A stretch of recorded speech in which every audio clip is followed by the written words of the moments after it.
Hey guys, so we just got the new iPad Air M3. Very excited to check this out with the M3 chip. This should be the fastest, most powerful iPad Air yet. Let's get it unboxed and see what's inside.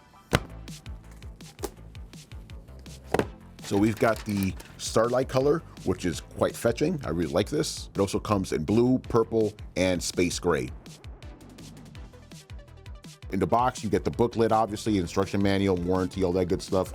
Got a USB-C cable, braided, which is always really nice. And of course, you get a power plug here. So pretty much you get everything you need right out of the box. But just keep in mind that the peripherals like the Folio and the Magic Keyboard are sold separately. So you have to pay a little more for those. And this is also compatible with the Apple Pencil Pro, which is also sold separately. If you've used the recent iPads, iPad Air M1, M2, this is gonna feel exactly the same because it is exactly the same. They haven't changed anything about the construction of it, the body. You know, might be disappointing to some people if they want some radical new design. Me, you can't really perfect on perfection, so I don't have a problem with this at all. Feels really light as always, but what's really important about this one is like, even though the outside isn't really changed, it's what's on the inside that counts. The main difference is the fact that you get an M3 chip, which is more powerful than the M2, basically giving you the power of a laptop or a computer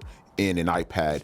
Some people may think that's a bit of overkill. I kind of do in some cases, but if you need that raw power, it's good, especially if you want to just travel with an iPad and you're like a video editor, you want to get stuff done on the road. I think that power will be really good. iPad OS, in my opinion, isn't as robust as Mac OS, but if you need to get some quick work done, you can. This is the first time Apple Intelligence is on iPad Air, and that's the main thing that Apple has been talking about. This is actually the second iPad with that feature. The first one was obviously the iPad Pro M4 with Apple Intelligence.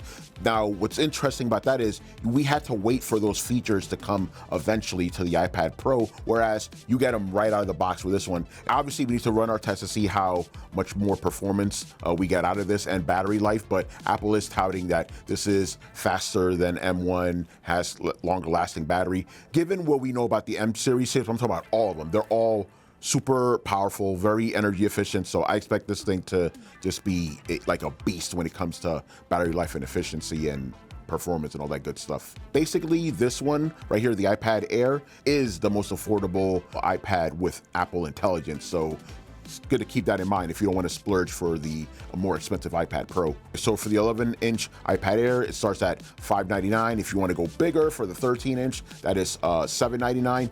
Either way, those are still more affordable than the iPad Pro. What's good about that is the prices have not changed at all. Same price as previous models. So you're basically getting, faster performance, better battery life, and Apple Intelligence for the same price as last year's model, which is fantastic.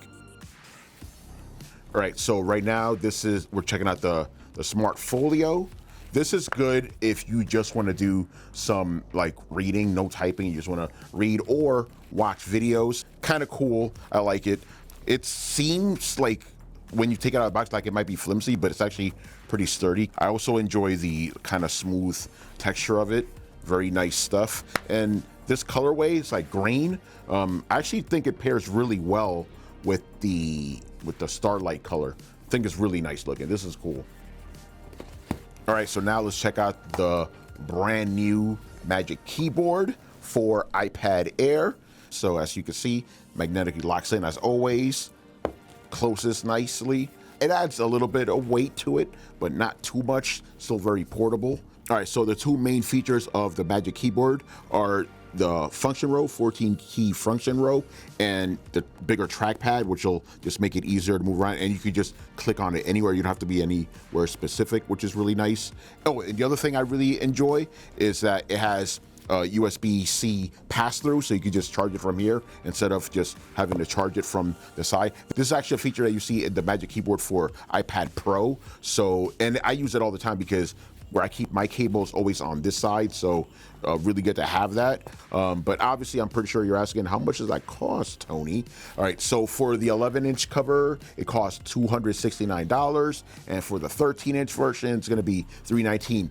Not exactly cheap, but if you are gonna be using this as your main computer, basically your main laptop, it'll be worth it. But just keep that in mind that they're pretty pricey. But if you don't need the actual keyboard, you just want something to keep your iPad Air nice and protected, get the Folio that we showed off before. So for the 11-inch version, $79, and for the 13-inch version, $99. Again, a little kind of expensive, but I would at a minimum get this, because you want to keep your iPad protected. You don't want to be naked. You want it to, you know, feel secure. So definitely want to get one of these at a minimum.